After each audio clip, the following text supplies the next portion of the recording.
Les cadres et agents du fonds routier sont appelés à doubler d'efforts afin de relever les défis qui s'imposent à ce département. Cet appel a été lancé ce 5 septembre lors de la 20e session ordinaire du comité de direction de cette structure publique.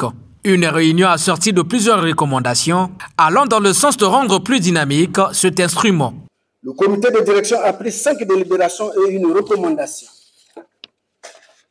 Délibération numéro 001-2023, CD, DGFR, portant adoption du projet de procès verbal du comité de direction du fonds routier, session du 11 novembre 2022.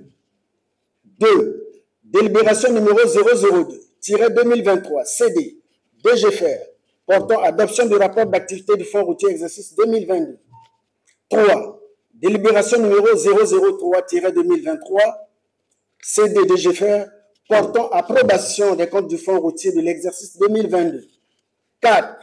Délibération numéro 004-2023, DGFR, portant adoption du programme d'action du fonds routier exercice 2023. 5.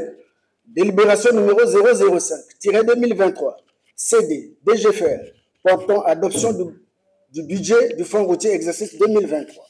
Cette rencontre se tient au moment où le réseau routier national dans son ensemble affiche une image peu reluisante avec en ligne de mire la dégradation avancée des routes sur l'ensemble du pays. D'où la nécessité de pallier l'urgence et pour l'occasion c'est un budget de 9 milliards qui a été adopté.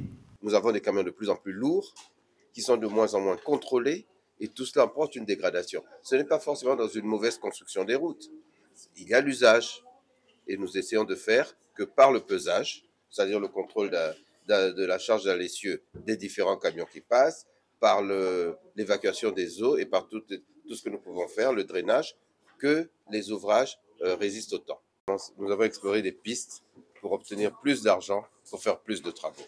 C'est en cela que nous avons voulu que ce soit une réunion pratique, pragmatique, et que nous puissions faire plus que ce que nous avons fait hier. Le fonds routier est l'un des bras techniques du ministère de l'Aménagement du Territoire, des Infrastructures et de l'Entretien routier.